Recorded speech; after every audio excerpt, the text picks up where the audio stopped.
કડોદરા ખાતે યુથ કોંગ્રેસ દ્વારા મોંઘવારી મુદ્દે હલ્લાબોલ કર્યું. તેલના ડબ્બા અને ગેસ સિલિન્ડર સાથે રોડ પર ઉતરી મહિલાઓએ રસ્તો ચક્કાજામ કર્યો.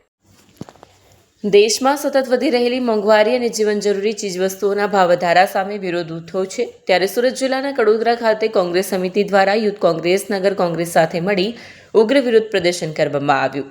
જિલ્લા મહિલા કોંગ્રેસ સમિતિના નેતૃત્વમાં મોટી સંખ્યામાં મહિલા તેમજ યુથ કોંગ્રેસના કાર્યકરોએ કડોદરા ચોકડી ખાતે એકઠી થઈ ભાજપ સરકાર વિરુદ્ધ સૂત્રોચ્ચાર કર્યા. મોંઘવારીના મુદ્દે સરકારને ઘેરવાનો પ્રયાસ. વિરોધ પ્રદર્શન દરમિયાન કોંગ્રેસના કાર્યકરોએ ગેસના બાટલા, પ્લે કાર્ડ, બેનરો દર્શાવી પોતાનો રોષ વ્યક્ત કર્યો. યુથ કોંગ્રેસ દ્વારા મોંઘવારી અંગે પ્લે કાર્ડ દર્શાવવામાં આવ્યા.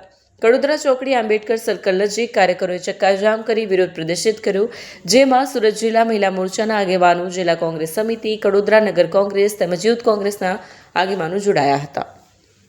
Bureau report, Satya TV news, Surat.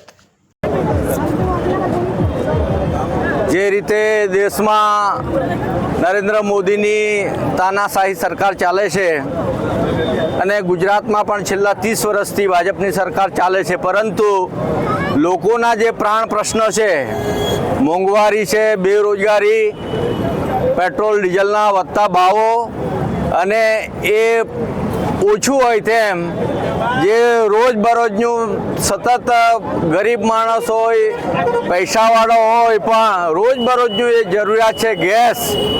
કોંગ્રેસની સરકારમાં 350 રૂપિયાનો બોટલ મળતી હતી તો ભાજપના લોકો ગેસના બાટલા લઈને રોડ પર આવતા હતા, પરંતુ છેલ્લા આ એક મહિનામાં 1100 રૂપિયા ગેસની આ બોટલની કિંમત થઈ છે અને જે કાળા બજાર કરે છે એ 5000 રૂપિયા 6000 રૂપિયા બોટલના લે છે.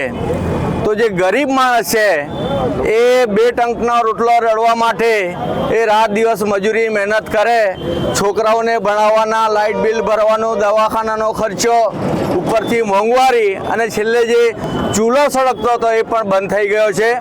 તો સરકાર જાગે, એના મદમાંથી જાગે અને કુંભકર્ણની નિંદ્રામાંથી જાગે, એના માટેનો આ યુથ કોંગ્રેસ દ્વારા અમારા ભાઈ પ્રમોદજી અને વકાસ અને કડોદરા નગરના પ્રમુખ શ્રી જીવણભાઈ દ્વારા કડોદરા નગર ખાતે આ યુથ કોંગ્રેસનો કાર્યક્રમ કરવામાં આવ્યો હતો કે જનતા જાગે અને ભાજપ સરકાર પણ જાગે, અને એટલા માટે આ જાગૃતિનો કાર્યક્રમ અને વિરોધ પ્રદર્શનનો કાર્યક્રમ કરવામાં આવ્યો.